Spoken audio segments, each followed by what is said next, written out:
저는 올해 78세로 혼자 살고 있습니다. 10년 전 남편을 여의고 아들 부부와는 따로 살고 있습니다.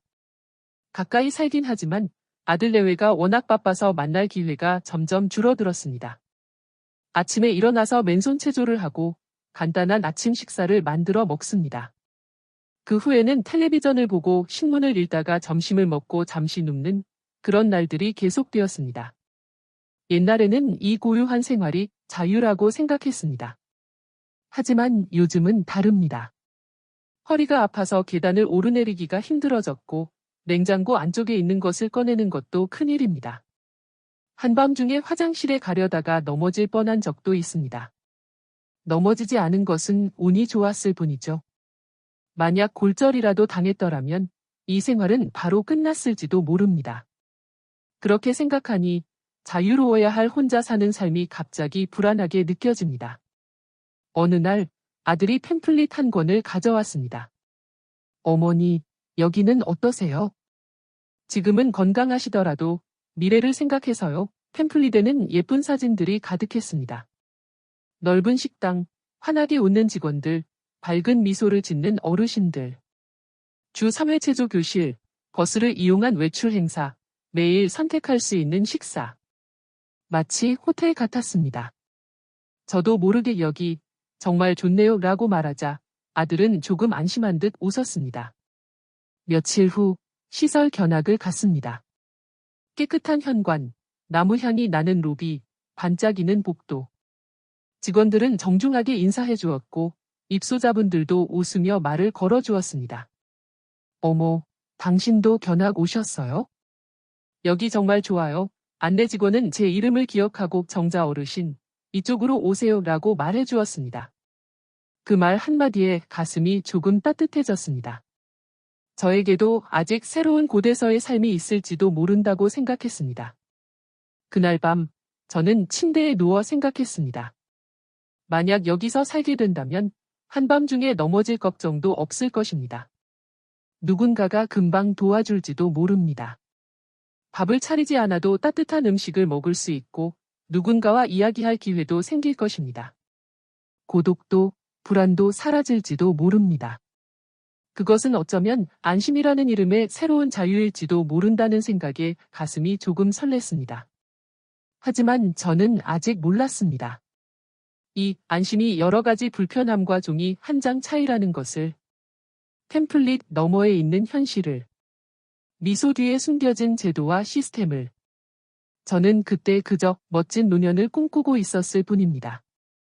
견학이라는 하루의 인상만으로 인생의 마지막 보금자리를 결정하려 했던 것이 어쩌면 첫 번째 실수였을지도 모릅니다.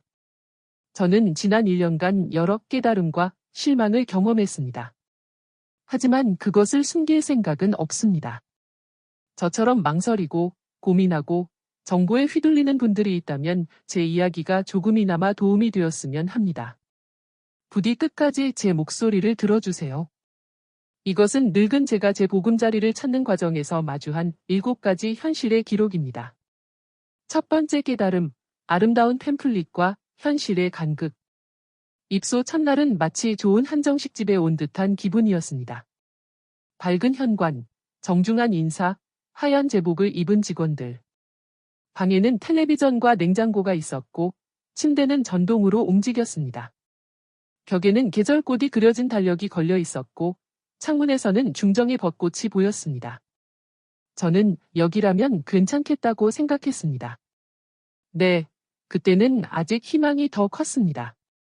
하지만 며칠 지나지 않아 보이는 것이 달라졌습니다. 아침 식사 시간이 되면 식당으로 안내됩니다. 메뉴는 3가지라고 들었지만 실제로는 1가지밖에 선택할 수 없는 날이 대부분이었습니다. 템플릿에는 영양사관리 식단이라고 쓰여 있었지만 실제로는 공장 음식 같은 맛이 나는 반찬이 많았고 온도가 미지근한 경우도 있었습니다. 누군가 불평을 하면 위생상의 문제라서요 라고만 답했습니다.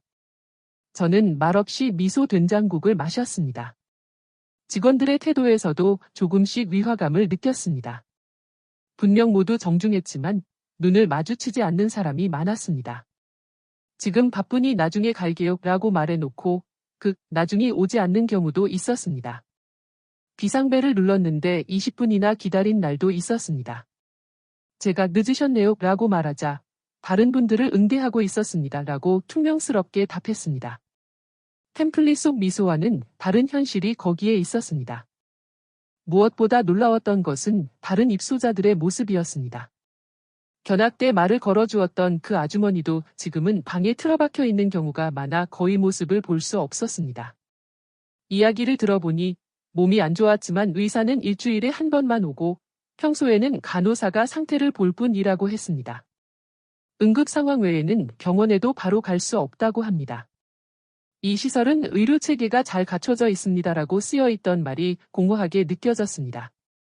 또한 레크리에이션 횟수에도 차이가 있었습니다. 주 3회 체조 교실은 한 달에 2번밖에 열리지 않았고 강사 사정입니다 라고 설명했습니다. 버스 여행도 코로나19 이후로는 한 번도 재개되지 않았습니다. 안전을 위해라는 명목으로 많은 것이 중단되었지만 그 대신 무언가가 늘어나는 것도 없었습니다. 따분한 날들이 조용히 흘러갔고 그 속에서 저는 제 몸이 조금씩 움직이지 않게 되는 것을 느끼고 있었습니다. 다른 입소자 중에는 불만을 노골적으로 표출하는 사람도 있었습니다. 여기는 호텔이 아니야? 그냥 관리되는 감옥이지. 아들이 좋다고 해서 왔는데 솔직히 후회하고 있어 같은 말을 듣고 저는 무서웠습니다. 하지만 저도 같은 마음을 품고 있다는 것을 부정할 수 없었습니다. 템플릿의 그 밝은 사진들이 이제는 거짓말처럼 보이기 시작했습니다. 그럼에도 저는 이 생활이 완전히 나쁘다고는 생각하지 않았습니다. 청소는 잘 되어 있었고 매일 같은 시간에 밥이 나왔으며 누군가 돌봐주는 환경은 있었습니다. 하지만 자유롭고 안심할 수 있는 삶이라는 말 뒤에는 선택의 폭이 좁음과 규칙을 따라야 하는 나날이 있었습니다. 마치 작은 회사의 일원이 된 듯한 기분이었습니다. 자유란 비록 불편하더라도 스스로 결정할 수 있는 것임을 저는 이곳에 와서 처음 알았습니다. 처음에 느꼈던 여기라면 괜찮겠다는 마음은 조용히 형태를 바꾸어 갔습니다. 이곳은 안전한 곳이지만 바랐던 삶은 아닐지도 모릅니다. 아름다운 템플릿에는 더러운 화장실 냄새도 미지근한 음식도 지쳐있는 직원의 얼굴도 담겨 있지 않았습니다. 그것을 탓할 수는 없습니다. 하지만 저는 앞으로도 제 눈으로 보고 귀로 듣고 마음으로 판단해 나가겠다고 다짐했습니다. 두 번째 깨달음, 직원의 미소와 인력 부족의 이면. 아침 인사는 매일 똑같이 오고 갑니다. 안녕하세요 라고 직원이 말할 때마다 저는 미소를 짓습니다. 그들의 목소리에는 피곤함이 섞여 있을 때도 있지만 그래도 미소를 잃지 않습니다. 그 미소는 훈련된 것이라는 느낌을 받을 때가 늘었습니다. 누군가 넘어져도 비상벨이 울려도 그들은 달려가면서도 미소를 잊지 않습니다. 하지만 눈빛에 떠오르는 초조함이나 짜증까지는 숨기지 못합니다. 식사 시간에 배식을 돕는 여직원이 있었습니다. 매번 민첩하게 움직이며 입소자 한 분 한 분에게 말을 걸어주었습니다. 그런데 어느 날 그녀는 갑자기 주방 구석에 앉아 있었습니다. 죄송합니다. 잠시만요. 얘라고 중얼거리는 것을 제가 들었습니다. 그날 그녀는 아침부터 저녁까지 쉬지 않고 일했다고 다른 사람이 말했습니다. 근무표를 보니 직원 수가 아무리 생각해도 적었습니다. 인력 부족 그것은 이 시설 전체에 스며들어 있는 현실이었습니다. 템플릿에는 24시간 대응, 전문 직원 상주라고 쓰여 있었습니다. 하지만 야간 근무는 2명만으로 전체 층을 보고 있다고 합니다. 한 명이 10명 이상을 동시에 응대하는 경우도 있다고 합니다. 누군가 비상벨을 누르면 다른 한 명이 순찰 중이라 손을 쓸 수 없습니다. 그 결과 기다려야 하는 것은 우리 입소자들이었습니다. 어느 날 옆방에서 고함 소리가 들렸습니다. 아직도 안 와. 여기 젖었잖아. 라는 남자 목소리. 그 후 달려오는 직원의 발소리가 들렸습니다. 사과하며 응대하는 젊은 남직원의 모습이 보였습니다. 그는 신입이었는지 말이 잘 나오지 않는 듯 했습니다. 너희들 전문가 아니냐라고 또다시 고함 소리가 들렸을 때 저는 생각했습니다. 모두가 한계에 다다른 것이다. 화를 내는 입소자도 사과하는 직원도 연수 중인 듯한 직원들도 몇 번 마주쳤습니다. 그들은 처음에는 정중하고 밝았지만 몇 주 후에는 모습을 볼 수 없는 경우도 있었습니다. 물어보니 못 버틴 것 같아요 라고 작게 말했습니다. 요양이라는 일의 어려움이 밖에서는 보이지 않는 것입니다. 배변 처리, 야간 대응, 정신적 돌봄. 어느 하나 쉬운 것이 없습니다. 제가 젊었다면 과연 계속할 수 있었을까 하는 생각이 들었습니다. 그럼에도 많은 직원들은 최선을 다했습니다. 어느 날 복도에서 넘어질 뻔한 저를 보고 재빨리 달려와 붙잡아준 중년의 여직원이 있었습니다. 죄송해요.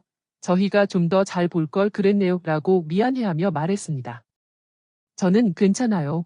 제 부주의였어요 라고 답했습니다. 하지만 그날 밤 그녀가 복도에서 조용히 눈물을 닦고 있는 것을 보게 되었습니다. 누구에게도 들키지 않게 조용히. 우리는 직원의 미소에서 안심을 찾으려 합니다. 하지만 그 이면에 있는 것을 알게 되었을 때 안심과는 다른 감정이 솟아오릅니다. 그것은 공감이요, 동정이기도 합니다. 그리고 약간의 죄책감도 있습니다. 우리의 돌봄받는 나날은 누군가의 끝나지 않는 일에 의해 지탱되고 있습니다. 기계처럼 움직이는 그들 또한 인간이라는 것을 깨달았을 때 제가 보던 풍경이 달라졌습니다. 저는 이제 그들에게 고맙습니다 라는 말을 의식적으로 전하게 되었습니다. 그것은 자기 만족일지도 모릅니다. 하지만 그 한마디가 그들의 피로를 조금이나마 덜어줄 수 있다면 저는 아낌없이 말하고 싶습니다. 이 시설의 생활이 편안한지는 시설 자체가 아니라 사람에게 달려 있습니다. 그리고 그 사람이 지쳐 쓰러지지 않도록 사회 전체가 지원해야 한다고 저는 강하게 생각하게 되었습니다. 세 번째 깨달음, 자유시간과 고독의 함정. 시설에 들어오기 전 저는 자유로운 시간이 많이 생길 것이라고 생각했습니다. 집안일도 요리도 없고 누군가 청소를 해주며 매일의 일정도 정해져 있습니다. 텔레비전을 보고 책을 읽고 낮잠도 자고 얼마나 편한 생활일까 하고 조금 기대까지 했습니다. 하지만 그 자유는 생각보다 공허한 것이었습니다. 시간을 주체할 수 없다는 것이 이렇게 괴로울 줄은 몰랐습니다. 아침 일찍 일어납니다. 아침 식사는 7시. 8시에는 방으로 돌아오고 그 후에는 자유 시간입니다. 복도를 걷거나 신문을 읽지만 9시에는 할 일이 없어집니다. 체조가 10시에 있지만 30분이면 끝납니다. 그 후에는 다시 자유입니다. 누군가와 이야기하고 싶지만 모두 각자의 방으로 돌아가 있습니다. 텔레비전을 켜도 무엇을 봤는지 기억나지 않습니다. 하루가 깁니다. 정말 길게 느껴집니다. 자꾸 시계만 보게 됩니다. 집에서는 누군가가 찾아왔습니다. 이웃이나 손주들, 택배기사, 새소리나 바깥 자동차 소리도 들렸습니다. 하지만 시설의 방은 조용합니다. 벽도 두꺼워서 옆방 소리도 들리지 않습니다. 가끔 간호사가 오면 그것이 그날 유일한 대화가 될 때도 있습니다. 말상대가 없습니다. 전화도 거의 오지 않습니다. 누구에게도 방해받지 않는 생활이 이렇게나 고독할 줄은 처음 알았습니다. 자유란 스스로 무엇을 할지 결정할 수 있는 상태여야 합니다. 하지만 고령이 되면 할 수 있는 일이 제한됩니다. 다리가 아프면 산책도 귀찮아집니다. 새로운 것을 배울 의욕도 희미해집니다. 책을 읽으려고 해도 눈이 피로합니다. 결국 침대에 누워있는 시간이 늘어납니다. 하고 싶은 것보다 할 수 있는 것이 적은 날들. 그 속에서 자유는 때로 잔인하게 느껴집니다. 다른 입소자들을 봐도 비슷한 표정을 짓고 있었습니다. 낮에 휴게실에 모인 몇몇은 거의 말하지 않습니다. 의자에 앉아 졸고 있는 사람, 책을 보는 척하는 사람. 웃음소리가 울려 퍼지는 일은 거의 없습니다. 행사 날에만 조금 활기차지만 그것도 한 달에 한두 번입니다. 지루하네요 라고 중얼거린 할머니의 목소리가 유난히 귀에 남았습니다. 네, 모두 지루함과 싸우고 있었습니다. 직원에게 뭔가 해보시겠어요? 라는 말을 들을 때가 있습니다. 하지만 의욕이 나지 않습니다. 수혜나 그림도 예전에는 좋아했지만 지금은 집중력이 이어지지 않습니다. 음악도 예전만큼 마음에 울리지 않습니다. 누군가와 이야기하면서라면 아직 즐겁지만 혼자서는 손이 멈춥니다. 할 일이 없을 때 사람들은 과거를 떠올립니다. 옛 추억, 후회, 잃어버린 것들만 떠오릅니다. 시간이 있는 만큼 마음이 방황하게 됩니다. 그리고 누군가가 세상을 떠났다는 소식을 들을 때마다 그 고독은 더욱 깊어집니다. 같은 층 사람의 방이 갑자기 빈 방이 됩니다. 인사를 주고받던 사람이 갑자기 사라집니다. 아무도 자세한 것은 알려주지 않지만 짐작은 갑니다. 방 문이 닫히고 며칠 후에는 다른 사람이 들어옵니다. 그렇게 또 일상이 시작됩니다. 조용히, 말없이. 인생이 이렇게 끝나는 걸까 하고 생각하게 됩니다. 저는 최근 의식적으로 누군가에게 말을 걸려고 노력하고 있습니다. 안녕하세요.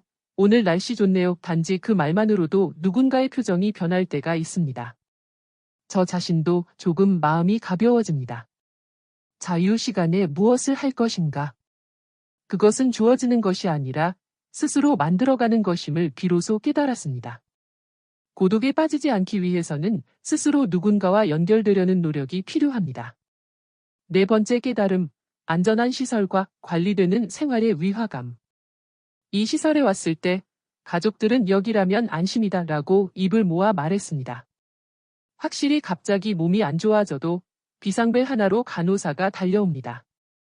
식사는 영양사가 관리해주고 약 복용을 잊을 일도 없습니다. 넘어지지 않도록 복도에는 손잡이가 있고 욕실도 편의시설이 잘 되어 있습니다.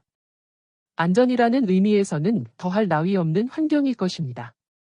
하지만 저는 최근 안전과 자유 사이의 위화감을 강하게 느끼게 되었습니다. 예를 들어 방문에는 잠금 장치가 없습니다. 직원들이 자유롭게 드나들 수 있습니다. 사생활 보호를 위해 노크는 해주지만 바로 열고 들어오는 경우도 있습니다. 한밤중에 화장실에 가면 센서가 작동하고 몇 분 후에는 상태를 확인하러 온 간호사가 복도에 서 있습니다. 물론 그것이 우리를 위한 것임을 머리로는 알고 있습니다. 하지만 어딘가 감시당하는 듯한 기분이 듭니다. 매일의 일정도 정해져 있습니다. 아침 식사 시간, 체조 시간, 점심, 간식, 목욕, 저녁 식사, 취침 마치 학교 시간표처럼. 늦게 참여하면 몸이 안 좋으신가요? 라고 직원이 바로 말을 걸어옵니다. 거절할 수도 있지만 약간의 죄책감이 남습니다. 원하는 시간에 원하는 것을 하기보다는 관리당하고 있다는 느낌이 서서히 쌓여갑니다. 어느 날 외출 신청서를 내지 않고 산책을 나가려다 안내 데스크에서 제지당했습니다. 어디 가실지 적어주세요 라고 해서 종이에 목적지와 귀가 예정 시간을 적었습니다. 옛날 같으면 아무 말 없이 동네를 걸어 다녔을 텐데 이제는 보고가 필요합니다. 물론 사고나 실종을 막기 위해 중요한 일이지만 제 일거수일투족이 기록되는 것 같아 답답함을 느꼈습니다. 게다가 식사도 정해진 시간에 배식되고 내용도 선택할 수 없습니다. 제가 좋아하는 음식이 나오는 날도 있지만 입맛에 맞지 않는 날도 있습니다. 남기면 식욕이 없다고 기록되고 다음 날 메뉴가 변경되는 경우도 있습니다. 이런 배려는 감사하지만 오늘은 김치찌개가 먹고 싶다거나 조금 늦게 먹고 싶다와 같은 작은 희망이 통하지 않습니다. 누군가 정해놓은 규칙에 따라 생활하고 있다는 느낌이 강해집니다. 목욕도 마음대로 할 수 없습니다.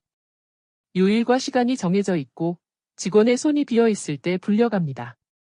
타이밍을 놓치면 그날은 더 이상 목욕할 수 없습니다. 목욕하고 싶다고 생각한 순간 움직일 수 없는 답답함. 신체의 청결 이상으로 기분 전환을 위해 목욕하고 싶은 날도 있는데 그것이 불가능합니다. 이런 작은 불편함이 쌓일수록 마음의 그림자를 드리웁니다. 가장 놀라웠던 것은 한밤중 순찰이었습니다. 취침 후 한밤중에 직원들이 각 방을 조용히 들여다본다고 합니다. 어느 날 문득 잠에서 깨어났을 때 문이 조금 열려 있었습니다. 누군가 확인한 것이겠지요. 그 순간 돌봄받고 있다기보다 감시당하고 있다는 느낌이 들었습니다. 물론 생명을 지키기 위한 것입니다. 하지만 마음 한구석에는 자유를 빼앗긴 듯한 쓸쓸함이 남았습니다. 저는 이제 안전과 자유의 균형에 대해 자주 생각하게 되었습니다. 안심하고 살기 위해서는 어느 정도의 관리가 필요합니다. 하지만 그 관리가 과도해지면 사람은 스스로 판단하는 힘을 잃어가는 것 같습니다. 누군가가 모든 것을 결정해주는 생활은 확실히 편할지도 모릅니다. 하지만 그것을 내 인생을 살고 있다고 말할 수 있을까요? 나이를 먹어도 스스로 결정할 권리는 가지고 싶습니다. 5번째 깨달음, 직원의 다정함과 감정의 어긋남. 여기서 생활하기 시작하면서 많은 직원분들을 만났습니다.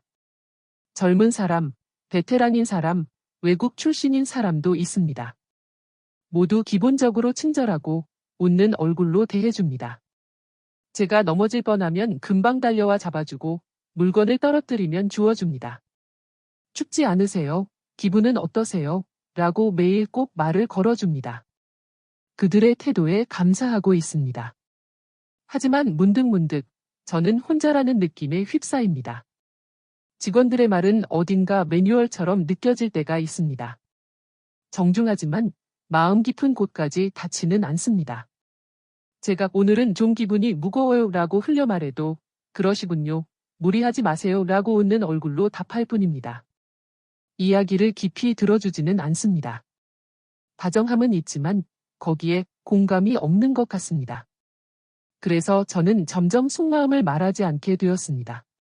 한 번은 옛날 이야기가 하고 싶어서 젊은 직원에게 옛날 조선시대에는 말이야 이라고 이야기를 시작했습니다. 하지만 그녀는 방긋방긋 웃으면서도 어딘가 지루해 보였습니다. 네, 그러셨군요 라고 건성으로 대답했습니다. 더 이상 이야기를 이어갈 마음이 사라져서 저는 도중에 말을 멈췄습니다. 그때의 마음속 쓸쓸함은 지금도 기억납니다. 다정하게 대해주어도 마음이 통하지 않으면 그것은 그저 응대에 불과하다고 느꼈습니다.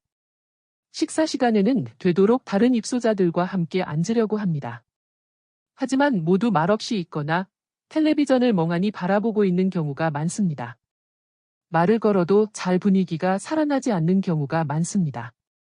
그럴 때 직원이 밝게 말을 걸어 분위기를 띄우려고 하지만 그 밝음이 오히려 공허하게 들립니다.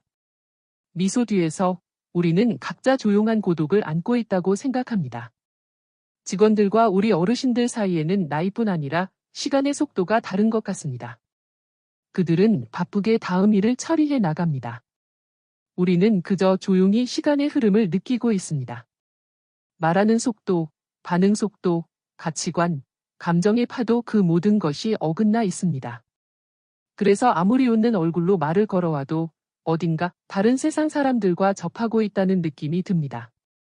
또한 직원들은 늘 어르신들을 위해라고 말하지만 정말 우리의 마음을 알고 있을까요?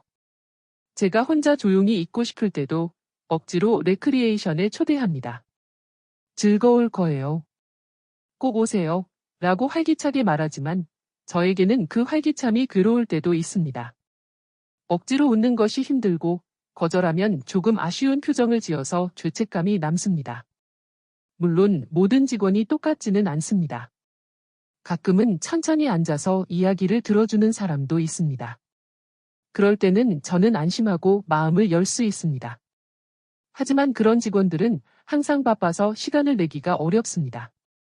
짧은 대화 속에서 우리의 미묘한 마음을 헤아리기는 어렵습니다. 그래서 저는 누구에게도 의지하지 않고 그저 묵묵히 견뎌내는 방법을 터득했습니다. 저는 지금 다정함과 연결감은 다른 것이라고 느끼고 있습니다. 아무리 정중하게 대해도 마음이 통하지 않으면 그것은 그저 업무입니다. 진정한 연결감이란 상대방의 마음에 관심을 기울이고 귀 기울여 듣고 시간을 함께 나누는 것입니다. 그것은 쉬운 일이 아닙니다. 하지만 아주 짧은 순간이라도 마음이 통했다고 느낄 때 그 시간은 매우 따뜻하고 위로가 됩니다. 6번째 깨달음, 동료와의 거리감과 조용한 경쟁심. 요양원에 처음 들어왔을 때 저는 여기에는 분명 마음을 나눌 수 있는 동료들이 있을 것이라고 생각했습니다. 인생의 마지막을 앞둔 사람들이 모이는 곳, 함께 웃고 이야기하고 외로움을 나눌 수 있는 그런 유대가 자연스럽게 생길 것이라고 생각했습니다. 하지만 실제로는 그렇게 쉽지 않았습니다. 여기에는 기묘한 고요함과 눈에 보이지 않는 긴장감이 있습니다. 같은 입장이어야 하는데도 마음을 터놓을 수 있는 상대는 의외로 적습니다. 같은 테이블에 앉아도 인사만 하고 끝나는 날이 많습니다. 이름은 알지만 그 이상은 깊이 들어가지 않습니다. 누군가의 이야기에 맞장구를 쳐도 그 이야기가 깊어지는 경우는 드뭅니다. 모두 어딘가 서먹서먹합니다. 서로의 자존심을 존중하는 것인지 아니면 과거의 아픔이나 고독을 안고 일부러 마음을 닫고 있는지도 모릅니다. 저는 처음에는 더 적극적으로 말을 걸었지만 점차 물러서게 되었습니다. 누가 가장 건강한가라는 눈에 보이지 않는 경쟁도 있는 것 같습니다. 보행기를 사용하지 않고 걷는 사람은 주위로부터 인정받습니다. 레크리에이션에서 잘 웃는 사람은 직원들에게도 사랑받습니다. 반대로 침대에서 보내는 시간이 많아진 사람은 화제에도 오르지 않게 됩니다. 마치 누가 가장 늙지 않았나를 경쟁하는 것처럼 느껴질 때가 있습니다. 그것이 이곳의 조용하지만 엄격한 현실입니다. 저는 어느 날 친해지려던 여성분과 이야기하던 중에 당신은 아직도 정정해서 좋으시네요 라는 말을 들었습니다. 그것은 칭찬이 아니라 어딘가 부러움과 질투가 섞인 말투였습니다. 저는 당황했고 그날부터 그녀와 거리가 느껴지기 시작했습니다. 정정하다는 말을 듣는 것이 때로는 벽을 만들 수 있다는 것을 알았습니다. 동료가 될 줄 알았던 사람과 엇갈린 순간이었습니다. 또 다른 날, 레크리에이션에서 모두 함께 종이접기를 하고 있을 때 어떤 할아버지가 제가 더 잘하죠라고 자랑스럽게 말했습니다. 작은 일이지만 그 한마디에 분위기가 달라졌습니다. 다른 사람들은 웃었지만 저는 마음 한구석에서 나이를 먹어도 경쟁심은 사라지지 않는다는 것을 깨달았습니다. 이 요양원은 평온해 보이지만 모두가 자신의 존재 가치를 증명하려 하는 곳이기도 합니다. 동료들과 적당한 거리를 유지하며 지내는 것은 어렵습니다. 너무 가까워지면 피곤하고 너무 멀어지면 고독해집니다. 마음이 맞는 사람을 찾아도 그 사람이 몸이 안 좋아지면 만날 수 없게 됩니다. 저는 여러 번 친해지려던 사람을 잃었습니다. 그럴 때마다 마음의 문을 조금씩 닫게 되었습니다. 이별의 쓸쓸함을 피하기 위해 처음부터 거리를 두는 사람도 있을지 모릅니다. 그럼에도 가끔 아주 미미하게 마음이 통하는 순간이 있습니다. 어떤 여성분이 제 머리 스타일을 칭찬해 주었을 때 아무것도 아닌 한마디였지만 제 마음은 따뜻해졌습니다. 그날 저도 그녀의 카디건 색깔을 칭찬해 주었습니다. 짧은 대화였지만 그것만으로 하루가 밝게 느껴졌습니다. 어쩌면 깊은 유대가 없더라도 이런 작은 다정함이 쌓이는 것이 이곳에서의 동료라는 형태일지도 모릅니다. 지금 저는 마음의 거리감을 배우고 있는 중입니다.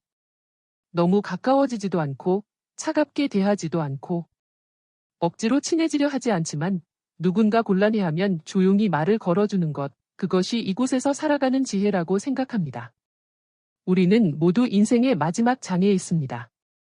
각자가 각자의 보폭으로 이 날들을 보내고 있습니다. 그 보폭을 존중하는 것이 진정한 의미에서의 동료일지도 모릅니다. 7번째 깨달음, 노년 속에서 새롭게 피어나는 삶의 보람. 요양원에 들어오기 전 저는 삶의 보람 같은 건 이미 오래전에 끝났다고 생각했습니다. 남편을 떠나보내고 아이들은 독립했고 집도 처분하고 남은 것은 늙은 몸뿐이었습니다. 매일을 무사히 보내는 것이 목표였고 그 이상의 욕심이나 기대는 품지 않는 것이 편하다고 생각했습니다. 하지만 이곳에 와서 저는 깨달았습니다. 비록 인생의 마지막 장이라 할지라도 사람은 아직 새로운 등불을 찾을 수 있다는 것을요. 가장 먼저 변화를 느낀 것은 그림 편지 시간대였습니다. 직원의 권유로 무심코 붓을 들었습니다. 글씨를 쓰는 것조차 오랜만이었던 저에게 그림을 그리는 시간은 처음에는 그저 심심풀이였습니다. 하지만 한 장 한 장 그릴수록 점점 즐거워졌습니다. 꽃을 그리고 글을 덧붙여 누군가에게 전하는 단지 그 일만으로 제 안에 작은 기쁨이 타오르는 것을 느꼈습니다. 이 그림 멋지네요 라고 직원이 말했을 때 제 가슴은 뜨거워졌습니다. 몇십 년 만에 처음으로 누군가에게 인정받는 기분이 들었던 것입니다. 그저 살아있는 것이 아니라 무언가를 만들어낼 수 있었다. 그 감각이 잊고 있던 나다움을 되찾는 열쇠가 되었습니다. 늙어도 사람은 창조할 수 있습니다. 표현할 수 있습니다. 누군가에게 닿을 수 있습니다. 그것은 과거에 느꼈던 삶의 보람과 어딘가 닮아 있었습니다. 그린 편지를 계기로 저는 다른 것들에도 도전해 보았습니다. 노래 모임, 낭독 시간, 작은 텃밭 돌보기. 처음에는 그저 흘러가는 대로 따랐지만 어느새 저는 스스로 다음은 언제예요? 라고 묻게 되었습니다. 누군가에게 필요한 장소가 있다는 것은 생각보다 마음을 지탱해 줍니다. 나이를 먹을수록 역할을 잃는 것은 큰 아픔이 됩니다. 하지만 작더라도 자신의 역할을 찾을 수 있다는 것은 살아있다는 실감을 되찾는 수단이 됩니다. 어느 날 옆방의 여성분이 저에게 말을 걸었습니다. 당신이 그린 나팔꽃 그림 걸어두어도 될까요? 저는 놀랍고 깊이 고개를 끄덕였습니다. 그것은 단지 한마디에 불과합니다. 하지만 거기에는 당신의 존재가 내 삶에 색깔을 더해주었다는 의미가 담겨 있는 듯했습니다. 그 순간 저는 확신했습니다. 삶의 보람이란 거창한 꿈이나 성과가 아니라 누군가의 마음을 아주 조금 밝게 비추는 것일지도 모른다고요. 물론 체력도 집중력도 젊었을 때 같지는 않습니다. 무릎이 아픈 날은 책상에 앉을 엄두도 나지 않고 손이 잘 움직이지 않아 생각대로 그림이 그려지지 않을 때도 있습니다. 하지만 괜찮다고 생각합니다. 날마다 할 수 있는 것이 달라도 오늘은 조금이라도 해냈다고 생각할 수 있는 것이 일상의 작은 만족이 됩니다.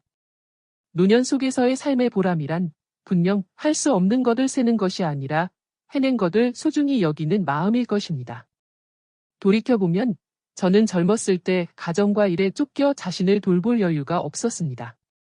어머니로서, 아내로서, 사회의 일부로서 살아왔습니다. 하지만 지금은 그저 나로서 시간을 보낼 수 있습니다. 그것은 쓸쓸함이기도 하지만 자유이기도 합니다. 누군가를 위해서가 아니라 나 자신을 위해 붓을 듭니다. 그런 시간이 뜻밖에도 인생의 선물이 될 줄은 옛날에 저는 상상도 못했습니다. 인생의 마지막에 피는 꽃은 조용하고 소박할지 모릅니다. 하지만 그 아름다움은 젊음의 빛과는 다른 깊이 있는 풍미를 지니고 있습니다. 저는 이 요양원에서 다시 한번 저의 자리를 찾았습니다. 누군가의 기억 속에 작지만 따뜻한 등불을 남길 수 있다면 그것이 저에게는 삶의 보람입니다. 늙는 것은 끝이 아닙니다. 새로운 시작을 우리는 몇 번이든 찾을 수 있으니까요. 맺은 말, 노년과 마주하는 조용한 용기. 제 인생은 돌이켜보면 눈 깜짝할 사이에 지나갔습니다. 젊었을 때는 노년이 이렇게 빨리 찾아올 줄도 몰랐고 이렇게 조용하고 복잡한 시간이 될 줄도 상상하지 못했습니다. 요양원 생활은 분명 불편함과 제약도 많습니다. 하지만 그 속에서도 저는 분명한 빛을 찾았습니다. 그리고 이제 제 인생에 조용히 막을 내릴 준비가 된 듯한 그런 감각마저 듭니다. 노년이란 쇠퇴만 의미하지 않습니다. 기억이 희미해지고 몸이 불편해지고 사람들과의 이별도 늘어납니다. 하지만 그 한편으로는 마음속 깊이 가라앉아 있던 감정이나 진정으로 소중한 것들이 서서히 떠오릅니다. 저는 이 요양원에서 잊고 있던 감사하는 마음과 용서, 그리고 자부심을 되새겼습니다. 과거의 후회와 실패도 이제 더 이상 탓할 대상이 아니라 조용히 받아들이는 인생의 일부가 되었습니다.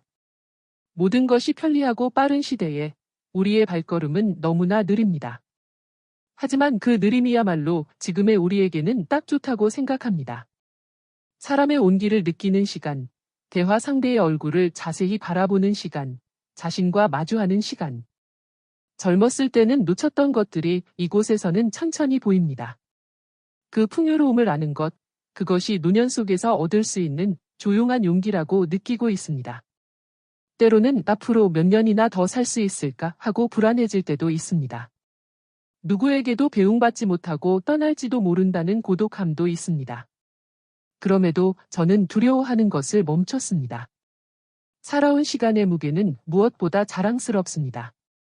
자녀를 키우고 남편을 뒷바라지하고 때로는 자신을 잃어가면서도 걸어온 날들. 그것이 있었기에 지금 저는 이렇게 평온하게 앉아 있을 수 있습니다. 비록 혼자라 할지라도 그 뒤에는 무수한 연결이 있었던 것입니다. 요양원에서 함께 지내는 다른 사람들을 보면서도 각자의 인생이 참으로 풍요로웠다는 것을 알 수 있습니다. 전쟁을 겪은 분도 있고 회사원으로 오랫동안 일한 분, 자녀를 키운 분, 해외에 살았던 분도 있습니다. 그런 이야기를 들을 때마다 늙는다는 것은 단순히 시간이 흐른 증거가 아니라 이야기가 쌓인 결과라는 생각을 하게 됩니다. 우리는 과거의 증인이자 미래를 향한 조용한 이야기꾼이기도 합니다. 그리고 지금 저는 마지막 장을 쓰고 있습니다. 분명 이 요양원에서 인생을 마칠 것입니다. 그 일에 더 이상 두려움은 없습니다. 여기에는 평온한 아침과 조용한 밤과 다정한 사람들이 있습니다. 작은 발견과 마음이 따뜻해지는 순간들이 있습니다. 화려함은 없어도 충만한 시간이 분명히 존재합니다. 그것을 받아들이고 맛보는 것이 저에게는 노년의 미학이라고 이제는 생각합니다. 이것을 보고 있는 당신이 만약 장래의 노년을 불안해하고 있다면 저는 조용히 말하고 싶습니다. 두려워하지 마세요. 라고. 사람은 어떤 나이에도 성장할 수 있고 어떤 곳에서도 자신을 다시 찾을 수 있습니다. 늙는 것은 쇠퇴하는 것이 아닙니다. 그것은 인생을 깊이 맛보기 위한 조용한 여정입니다. 저는 그것을 이 요양원에서 배웠고 그 깨달음을 다음 세대에 전하고 싶다고 진심으로 바랍니다. 제 이름은 김정자, 83세. 요양원에서 살면서 인생의 마지막 장을 천천히 쓰고 있는 여자입니다. 아직 써야 할 페이지도 남아 있습니다. 하지만 괜찮다고 생각합니다. 인생은 마지막 한 줄까지 계속 써나가야 가치가 있는 것이니까요. 앞으로의 당신에게 노년의 조언과 작은 희망. 나이가 드는 것은 피할 수 없는 자연의 흐름입니다.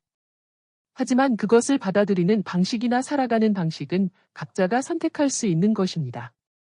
지금 이 영상을 보고 계신 분이 어르신 본인이시든 가족이시든 노년의 불안을 느끼는 것은 지극히 자연스러운 일입니다.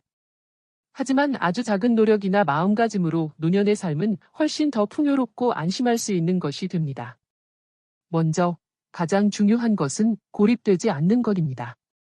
나이가 들면 배우자나 친구를 잃고 사람들과의 관계가 줄어듭니다. 그것이 활력과 체력을 빼앗고 치매의 위험을 높이는 요인이 됩니다. 비록 매일이 아니더라도 누군가와 이야기하는 시간을 가지세요. 이웃 모임, 주간 보호센터, 지역 사랑방, 스마트폰을 통한 연락 등 방법은 많습니다. 대화는 뇌를 활성화하고 마음을 따뜻하게 해주는 최고의 이야기입니다. 다음으로 의지할 용기를 가지는 것입니다. 우리 세대는 남에게 폐를 끼치면 안 된다고 배웠습니다. 하지만 요즘 시대에는 도움을 요청하는 것이 현명한 선택입니다. 정부 서비스, 장기요양보험, 지역사회 통합돌봄센터, 민간지원 사업 이것들은 당신이 사용하기 위해 준비된 것입니다. 주저하지 말고 당당하게 요청하세요. 그것이 당신의 생활을 지키고 주변과의 신뢰를 쌓는 첫걸음입니다. 또한 배움을 계속하는 자세도 중요합니다. 새로운 것을 시작하는데 나이는 중요하지 않습니다. 스마트폰 사용법, 건강체조, 뇌운동, 취미 수혜, 시 낭독, 일기 쓰기 등 자신에게 맞는 새로운 자극을 생활에 인코어퍼레이트 해보세요. 일상의 작은 발견이 마음의 젊음을 유지하는 원동력이 됩니다. 더불어 몸을 움직이는 것을 잊지 마세요. 걷는 것, 앉아서 발을 구르는 것, 천천히 심호흡하는 것도 훌륭한 운동입니다. 혈액순환이 좋아지고 기분이 밝아집니다. 몸을 움직임으로써 마음의 무게도 가벼워집니다. 무리하지 말고 즐기면서 매일 5분이라도 움직이려 노력하세요. 식사도 노년 건강을 좌우하는 큰 요소입니다. 나이가 들면 미각이 변하고 식욕도 떨어지기 쉽습니다. 하지만 즐겁게 먹는 것이 활력의 원천입니다.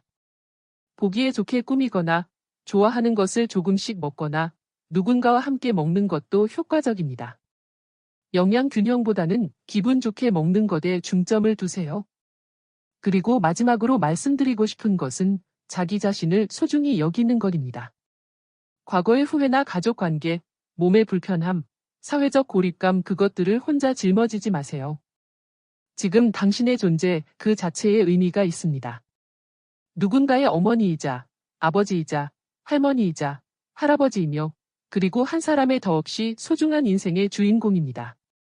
부디 당신 자신의 인생에 자부심을 가지세요. 앞으로 노년을 맞이할 분들께 이런 작은 조언을 드립니다. 무리하지 않고 조금씩 일상을 정돈하기. 고독을 참지 말고 누군가와 연결되려 노력하기. 의지함으로써 함께 살아가는 힘 되찾기. 이미 늦었다고 생각지 말고 새로운 무언가를 시작해보기. 몸과 마음을 천천히 움직여 리듬 되찾기. 오늘 하루 무사히 보낸 자신에게 고맙다고 말하기. 인생의 마지막 장에는 끝이 아닌 대단원의 의미가 있습니다. 당신이 걸어온 날들은 누구의 것도 아닌 당신만의 소중한 이야기입니다. 그 다음 이야기를 평온하게, 따뜻하게 그려나갑시다. 이 영상을 통해 조금이나마 깨달음이나 희망을 얻으셨다면 저는 매우 기쁠 것입니다. 앞으로도 어르신들과 그 가족들에게 힘이 되는 영상을 계속해서 공유하고 싶습니다. 질문이나 소감이 있다면 언제든지 댓글로 남겨주세요. 그럼 다음 영상에서 만나요. 부디 오늘도 평온한 하루 보내시길 바랍니다. 김정자 드림, 마음을 담아